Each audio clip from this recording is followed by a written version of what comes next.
Assalamualaikum warahmatullahi wabarakatuh. Salam sejahtera untuk semua sobat Kilas Masa. Pada kesempatan kali ini kita akan berbincang-bincang dengan Ni tentang mendo-mendo atau makhluk-makhluk astral yang menyerupai kita. Kalau di Jawa sih menyebutnya mendo-mendo ya teman-teman. Tapi kalau di daerah teman-teman sendiri menyebutnya apa saya kurang tahu. Mendo-mendo itu makhluk yang menyerupai kita atau manusia. Kali ini kita tetap ditemani oleh Ni. Assalamualaikum warahmatullahi wabarakatuh. Salam sejahtera buat yang beragama lain. Kita jumpa lagi dengan Ni dalam Kilas Masa. Monggo. Ya. Jadi langsung aja ya teman-teman ya, kita tanya nih ya. Jadi gini nih, apa sih nih fenomena mendo-mendo atau makhluk-makhluk astral yang menyerupai kita gitu? Jadi mendo-mendo itu makhluk halus yang datang ke orang-orang biasa ini, tapi menyerupai seseorang yang sudah kita kenal. Satu contoh seperti kamu sudah mengenal saya. Nah, ini makhluk halus itu datang ke tempatmu menyerupai saya, fisik saya ini. Tapi dia mempunyai tujuan. Ya, ini masalah tujuannya itu biasanya ada yang baik, ada yang tidak. Tergantung roh yang tadi, makhluk yang tadi masuk itu apa, yang datang itu dari golongan apa, seperti itu. Berarti mereka kalau menyerupai seperti kita, berarti mereka sudah mengenal baik kita ya nih ya? Atau mereka melakukan itu cuma karena iseng atau bagaimana nih? Kalau mengenal baik itu saya rasa enggak. Kalau iseng, nah ini masih ada ini apa timbul pertanyaan yang panjang kalau iseng. Tapi biasanya mereka itu kalau yang tidak baik, saya bicara yang tidak baik dulu ya. Ada dua versi ya nih, ada baik ya, ada yang kalau tidak yang baik. tidak baik itu biasanya mereka datang punya tujuan tertentu. Biasanya kalau yang datang yang tidak baik itu menuntut kebutuhan biologis yang saya tahu. Kalau yang baik itu datang semacam seorang pengemis, semacam orang mau minta tolong, atau bahkan orang yang datang memberi kita. Satu contoh, kita orang kaya tetapi diberi sesuatu yang tidak kita butuhkan. Nah itu. Ini saya pengkotaan dulu ya. Ya, monggo. Yang tidak, yang baik dulu ya. Berarti yang baik ini ya, mungkin seperti malaikat gitu istilahnya nih ya. Betul. Malaikat yang ngetes, dalam arti ngetes itu ya, kadang-kala kan ya ada kita, kalau di TV itu seperti orang apa orang apa ini minta-minta atau minta bantuan. Betul. Seperti itu. Mungkin mereka menilai bagaimana sih keikhlasannya seseorang itu. Apa seperti menguji, itu atau menguji ya? Itu menguji ya. Kadang ada orang meminta, kita langsung ngusir. Kita tidak tahu ini yang minta itu siapa. Ada yang begitu. Terus ada orang yang datang menyerupai seakan-akan pinjam uang, tapi dia tidak bisa menyebutkan nominalnya. Belum apa-apa dia bilang, oh kau no, tidak punya. Nah di sini dia merasa, oh ternyata kamu cuma segini aja. Ya. Banyak hal seperti itu yang namanya istilahnya mendo-mendo, terus ngasih ke orang yang sudah kaya, tetapi yang dikasihkan itu sesuatu yang tidak dibutuhkan. Ya. Diterima apa tidak? Padahal kalau itu diterima dan orang itu menghargai, nah ini menghargai pemberian orang tersebut, meskipun itu sebatang kayu atau apa, insya Allah ada rezeki lebihnya lagi. Nah satu atau mungkin bisa jadi keajaiban. Kita kan tidak tahu juga itu. Yang katanya kun fayakun, yang terjadilah itu. Seperti itu contohnya. Berarti apa ini mendo-mendo itu nggak hanya dikaitkan dengan hal-hal yang negatif ya nih ya. Hal positifnya juga seperti itu tadi ya nih ya. Berarti kalau yang ini menurut saya nih ya, kalau yang baik ini berarti kebanyakan dilakukan dilakukan oleh makhluk yang baik juga. Apa? Insya Allah. Enggak? Insya Allah. Gitu. Kadang-kadang kan orang dulu kan bilangnya begini, ojo ngomong seenake ono setan liwat, Ya. ono malaikat liwat. Nah Oke. Kita kan tidak tahu yang kita bahas tadi apa. Terus ada malaikat mendengar, nyoba, saya tak minta ke situ dikasih enggak. Ya. Kalau nggak dikasih, oh ya sakmono tok. Penilaiannya kan masing-masing. banyak terjadi seperti itu banyak. Ya. Berarti apa ini namanya? Yang baik ini sebenarnya ya cukup diperlukan oleh manusia ya nih. Ya. Dalam arti diperlukan manusia, mungkin bagaimana sih seseorang dengan keikhlasannya, dengan ketabahannya, begitu ya nih ya, kurang lebihnya itu, ya nih. Itu satu ujian buat kita orang-orang yang ada yang beriman, ada yang masing-masing namanya ujian. Dia bisa memberi, kita enggak. Ini kelihatannya betul-betul orang tidak mampu. Bahkan orang sudah tua sekali yang membutuhkan sesuatu, dikasih apa tidak gitu. Padahal kalau memang itu dari roh yang baik, beliau meminta, kita memberi, insya Allah ada pengembalian yang lebih. Jadi istilahnya take and give gitu. Ya, oke, take and give. Oke, untuk yang baik mungkin seperti itu ya nih ya. Kalau yang jelek ini bagaimana nih? Menyerupainya kalau itu yang jelek itu umumnya itu dari makhluk. Maaf, ini mungkin ada yang melihat channel kami, beliau orang yang lebih tinggi tingkatan ilmunya daripada saya mohon maaf karena di sini kita sama-sama saling belajarnya. Betul, mungkin ada salah pernyataan atau salah perkataan ya, kita monggo dikoreksi ya. Betul itu. Kalau yang saya tahu selama ini mendo-mendo itu biasanya kalau laki-laki dari jenis gondoruwo, kalau perempuan wewe gombel. Seperti itu. Tujuannya apa sih nih mereka itu? Untuk yang hal negatifnya ya nih ya, ini kita sekarang bahas negatifnya ya. Kalau saya mendengar cerita dulu, yang namanya gondoruwo itu nafsunya tinggi. Jadi dia hanya ingin menikmati saja. Entah itu semacam jamu atau apa, ini saya kurang paham, tapi seperti itu. Bahkan perempuan pun didatangi laki-laki didatangi seorang perempuan, ada itu. Oh, seperti itu. Berarti entah itu perempuan, entah itu laki-laki, mereka juga sama-sama bisa didatangi ya nih ya, bukan karena yang banyak fenomena saya dengar itu cuman perempuan aja yang sering didatangi mendo-mendo. Nah, gitu. Laki-laki juga ada yang didatangi. Biasanya itu orang yang berfantasi, orang yang ngelamun. Nah, kebetulan dia lewat, ya itu tadi kembali lagi, hati-hati loh ya. Engko be ono setan liwat, ono malaikat liwat ya. Kebetulan ketika dia berfantasi, ketika dia melamun, lewat. Dia gedor pintu seakan-akan itu pacarnya. Itu yang difantasinya dia. Atau suaminya yang datang, langsung masuk. Kalau orang itu tidak bisa membedakan suami atau roh halus, nah ini yang bahaya.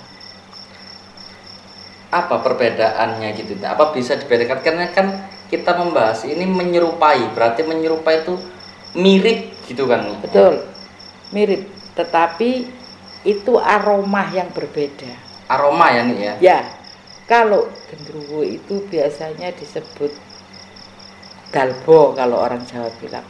Itu aromanya semacam kaos. Kalau dicuci tidak kering, kita pakai campur keringat, ya sudah seperti itu. Iya. Seperti itu aromanya. Berarti ketika makhluk mendo-mendo ini datang, salah satu khasnya adalah bau yang kalau wewe gombel biasanya itu baunya anyir. Bau darah gitu. Anyir katakan. Ya, tapi bukan darah yang begitu istilahnya kita kena pisau atau apa, bukan. Biasanya maaf sekali lagi seperti darah menstruasi itu aromanya. Seperti itu. Apa sih ini tujuannya makhluk-makhluk seperti itu mendatangi kita? Apa? Ya itu tadi karena memenuhi fantasinya seseorang tadi itu. Jadi kalau orang itu berfantasi melamun, dia seakan-akan seperti diundang. Satu, yang kedua bisa jadi itu semacam kayak beliaunya itu ketagihan, bisa jadi sebagai jamu. Karena kalau makhluk-makhluk yang negatif tadi itu datang, intinya hanya untuk apa? Untuk hubungan biologis saja. Umum itu, baik mendatangi laki-laki, perempuan seperti itu. Seperti itu. Berarti fenomena tentang anak gondoruo, anak apa itu memang benar adanya ya nih ya? Ada, insya Allah. Memang benar adanya Ya. ini ya.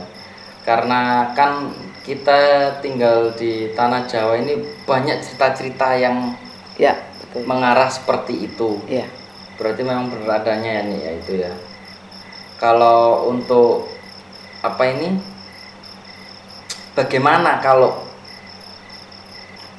apa saya menyebut genderuwo atau gimana ya genderuwonya? Ya, monggo. Makhluk Genderuwo, astralnya itu ya. datang. Bagaimana kalau makhluk astralnya itu datang, tapi kita sudah mengenal kalau itu bukan dia, kalau itu bukan pasangannya. Iya pasangannya seperti itulah nih. Ya. Itu ada terjadi. Ada. Alhamdulillah, maaf sekali lagi saya tidak takabur, saya tidak jumawa, tidak riya. Saya pernah kedatangan pasien perempuan kebetulan. Dan Salah satu dia, sahabat lah nih ya. bukan pasien Oke. saya.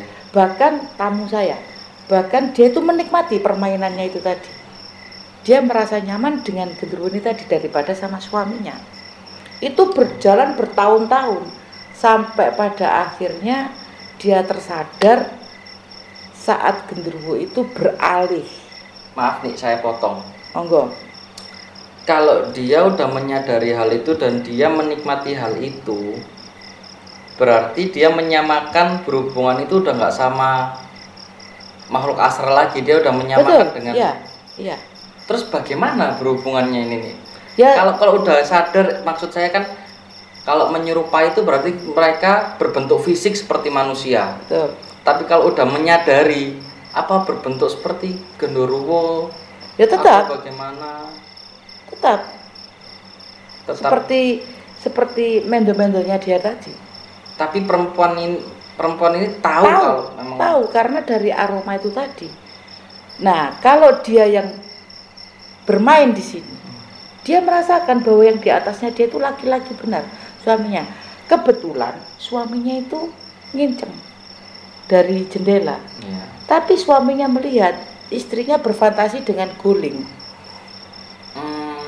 Jadi kalau dia dilihat orang lain tidak bisa. Ya. Seperti itu. Berarti di kacamatanya perempuan itu dia suaminya, tapi kalau di mata orang lain ini hanya fantasi dengan guling gitu ya nih ya. Salah, bukan bagaimana begitu. Nih? Yang melihat ini suaminya. Ya. Kalau itu istrinya sudah pernah bercerita, istrinya jujur sama. Oh, istrinya jujur. Ya ini masalahnya. Suaminya pengen melihat seperti apa permainannya dia sampai istriku jatuh cinta banget. Dia pengen lihat, ternyata yang dilihat istrinya bermain dengan guling gitu loh. Yeah. Tapi istrinya tetap menikmati, ya karena dia sama yang genderuwo tadi itu. Terus ujungnya bagaimana gitu? Nah, karena dia ada perjanjian dengan genderuwo itu atau bagaimana? Apa ada ujungnya sendiri? Tidak ada. Kalau perjanjian itu saya pernah bertanya ke dia, tidak ada. Tidak ada perjanjian macam sampai sekian seperti kawin kontrak apa-apa, tidak ada. Cuman dia ngaku ke saya sudah punya anak 3, tapi anak itu dibawa bapaknya semua. Dia ngaku sendiri sama saya. Satu, yang kedua, dia menunggu yang namanya mendo-mendo ini tadi dalam kurun waktu 1, 2, 3, 4 minggu tidak datang. Ini sakit hati. Begitu dia sakit hati, dia cerita sama suaminya. Terus bagaimana solusinya? Dengan sadar dia bilang, aku tambah no. Lepaskan dari belenggu itu. Kenapa? Melepaskan dari belenggu itu. Iya. Nek ngene terus aku gendeng. Loh, suaminya kaget, pirang tahun koyo ngene. 3 tahun loh itu dia menjalani hubungan seperti itu. Ya. Dan dia tanpa bekerja. Ya ini yang aneh, saya tidak tahu dari mana asal usulnya uang. Dia punya uang banyak. Saya pun terkejut. Kalau maaf ya, kalau suaminya itu seorang pegawai yang biasa, saya tidak mau menyebutkan instansi di mana. Tapi dia memiliki kekayaan yang lebih gitu ya. Dia sampai bisa beli motor baru waktu itu, tren-trennya Vega R kalau tidak salah, dia punya. Terus ya ini kan mata perempuan ya, perhiasannya itu sudah aneh, tapi auranya dia sangat amat sangat buruk. hitam wajahnya dia. Saya mengenal dia itu cantik dulu, manis. Itu hitam dan kulitnya ini kering sekali. Makanya saya tanya kenapa ya, dia jawabnya santai. Mungkin karena pengaruh hubungan badan saya dengan si ini saya jadi begini. Nah itu. Iya nih. Kalau mungkin case seperti itu saya tutup ya nih ya. Monggo. Kenapa saya tutup? Karena ini hal yang baru saya dengar. Ya. Hal yang baru saya dengar. Kalau untuk pengalaman nih sendiri, apa ada cerita tentang mendo-mendo atau ada pengalaman unik di mendo-mendo? Kalian tadi kan pengalaman nih dengan salah satu tamu nih. Kebetulan ya. Ya. Kalau ini pengalaman saya. Saya dulu tinggal di satu perumahan di daerah Sidoarjo. Di mana perumahan tempat saya itu barat rumah saya masih sawah waktu itu. Sampai mentok sawah. Belakang rumah saya kosong. Depan rumah saya kosong. Samping rumah saya kebetulan rumah saya itu pojok. Jadi langsung jalan raya. Ada kelebihan tanah sih belum saya apa-apakan. Sepi. Siang hari ini jangan salah ya. Siang hari saya enak-enakan tiduran. Berarti ini situasinya sepi. Perumahan yang masih sepi. Jarang penghuni jarang penghuni. Kalaupun ada tidak pernah keluar, rata-rata seperti itu. Tahu-tahu pintu itu dibuka. Itu saya sudah blank. Bagaimana bisa membuka apa? Karena pintu selalu saya kunci kan. Aneh kan. Sedangkan ya waktu itu kan kamu masih kecil, kamu enggak tahu, kamu tidur. Kalau kamu biasanya tidur itu di bawah tempat tidur, di bawah, enggak pernah tidur atas.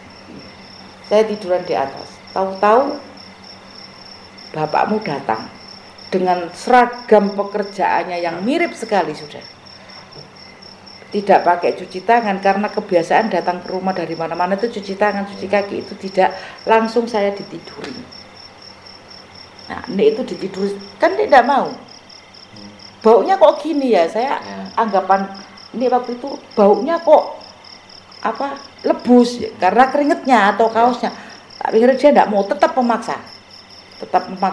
Nah dari sini karena saya hafal betul bagaimana kondisi fisiknya suami saya, bapakmu itu seperti apa dan tidak berbulu, justru masih banyak bulu kaki saya daripada dia. Begitu nempel kakinya di kaki saya, itu kakinya semacam kakinya monyet, bulunya penuh.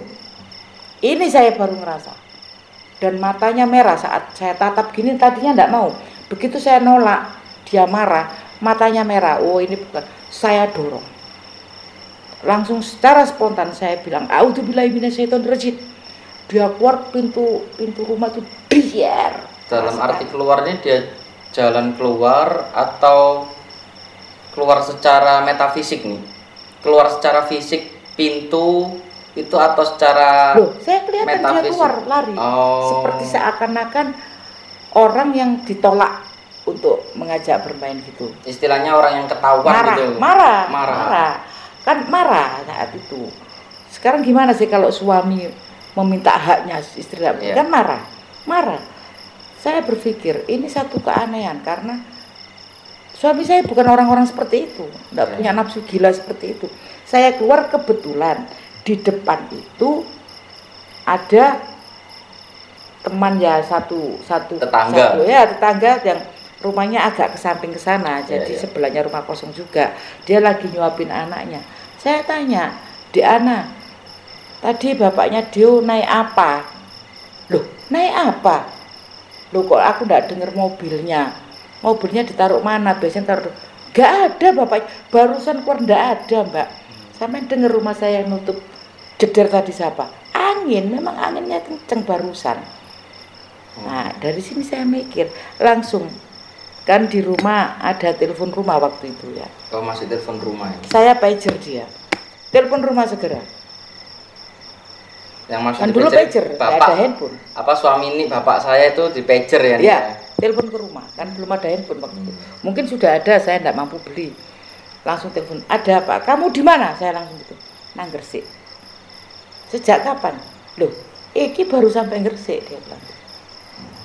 Nah, di saya ngomong, "Apa itu mau lo ono sing teko koyo kon aja aneh-aneh." Nah, itu karena dia ndak mungkin, ndak percaya gitu loh. aku kena Gresik, dia bilang itu. Oh ya wis. Udah, saya sampai mikir setelah itu habis maghrib hujan sangat lebat sekali. Sangat lebat, petir dari. Berarti kejadiannya itu sore atau siang ya Nik ya? Siang. Oh, setengah 2. Berarti makhluk seperti itu mendo-mendonya sewaktu-waktu ya? Sakarpe ya. Oh, saya kira dari cuma malam. Terus tadi. Lah kayak orang tadi saya bilang pura-pura jadi pengemis. Iya. Apa? Itu sewaktu-waktu. Bahkan dimanapun tempat seperti itu. Iya. Terus lanjut ceritanya Nik tadi dari hujan deras. Lebat, rumah itu digedor-gedor. Saya pikir bapakmu lagi yang datang. Tapi saya sudah terbiasa orang gedor pintu, tidak saya langsung bukakan. Saya nginceng dari jendela. Masya Allah. Kalau saya ingat itu ngeri. Di luar itu ada orang tingginya hanya sekitar setengah meter. Tapi wajahnya tua, giginya besar-besar. Dia joget-joget di depan saya. Langsung selambu saya tutup. Dan kamu saya dekap erat-erat. Aduh, saya ini cerita masih merasakan. Saya ini mau menghubungi siapa? Mau telepon siapa? Di situ saya tidak ada yang kenal siapa-siapa. Saya termasuk golongan penduduk baru dan jarang keluar karena sama-sama pekerjanya kan begitu. Saya mikir sampai akhirnya 8:30 bapakmu datang. Begitu masuk rumah saya periksa semua, kon bujuku temen apa duduk. Karena sudah seperti itu saya mulai siang. Berarti ini sampai dia jalan pun saya lihat kakinya nempel bed enggak saya. Berarti gitu. Ini waktu ada orang ketuk-ketuk gitu, ini sangat jelas melihat fisiknya. Jelas sekali, jelas. Dia udah berbentuk fisik ya nih. Iya, jadi dia bukan orang cebol, maaf ya. Bukan orang fisik yang seperti. Bukan. Cuman dia itu kecil, tingginya 1,5 meter dan giginya besar-besar, matanya itu ya seperti lubang ini, cengkir ini matanya. Segini besar. Tapi tidak ada alisnya, saya jelas sekali. Tidak punya alis. Joget di depan saya. Gimana nih menanggapi itu? Kenapa? Gimana nih tanggapan? Ya ngejar saya. Sangat ngejar sekali karena waktu tahun segitu 91 saya belum belajar ilmu-ilmu seperti ini. Saya kan mempelajari ini sejak tahun 96. Setelah itu makhluk itu datang. Apa itu makhluk itu salah satu dari yang mendo-mendo tadi atau bagaimana menurut? Bisa jadi mungkin dia marah karena sudah saya tolak dan dia itu berusaha menakut-nakuti saya supaya saya minta tolong. Kebetulan di situ mungkin saya bisa minta tolong tetangga-tetangga. Akhirnya nanti dia yang datang ya mendo-mendo tetangga saya itu tadi seperti itu. Tapi karena saya sudah melihat fisiknya seperti itu, saya ketakutan, saya tidak berusaha minta tolong siapa-siapa. Jadi lampu langsung saya tutup, jeruet, saya masuk kamar, saya melindungi anak saya tadi. Berarti karena roh seperti itu, dia bisa masuk kapan saja, di mana saja tanpa harus pintu dikunci, tanpa harus pintu dibuka gitu. Cukup menarik ya nih. Menarik sekali. Itu masih saya ingat sekali. Itu tahun 91 kejadiannya itu. Tapi apa ini hal-hal seperti itu bisa nggak sih ini kita sangkal atau penangkalnya atau bagaimana itu nih? Kan setiap manusia pasti nggak ingin kejadian seperti itu. Ya, itu kembali lagi kepada keimanan masing-masing ya nih. Ya, satu sekuat apa ibadah kita. Makanya kan kalau di agama Islam, ya mohon maaf untuk agama lain saya tidak mengerti karena link saya hanya di Muslim, itu kita harus banyak wirid, kita harus banyak istighfar supaya kita tidak didatangi hal-hal seperti itu. Kalau orang tidak wirid, tidak istighfar, tidak banyak baca sholawat, pikiran kita akan blank. Orang blank biasanya gampang dimasuki. Makanya setiap tempat kita dilarang berpikiran kosong gitu ya. Nah itu yang kalau kita wirid kan otomatis, lu aku mau mari mocong ini, mari ini istighfar, nggak kosong kan otak kita seperti itu. Jadi penangkalnya itu keimanan kita masing-masing ya nih ya. Betul. Oke lah kalau gitu nih, mungkin pengalaman ini atau cerita dari ini bisa kita ambil kesimpulan bisa ambil kesimpulan bahwasanya kita setiap manusia harus ibadah ke masing-masing agama kita. Betul. Ke tempat peribadatan kita. Apapun hal-hal yang negatif di situ kita harus tetap berpikiran positif dan selalu berdoa ke Maha Yang Kuasa. Untuk sekian dari kita, mungkin mau ada yang koreksi tentang cerita atau request tentang cerita, monggo. Karena kita di sini hanya berbagi cerita, ada salah kata atau pengucapan kita, kami mohon maaf. Assalamualaikum warahmatullahi wabarakatuh. Assalamualaikum warahmatullahi wabarakatuh.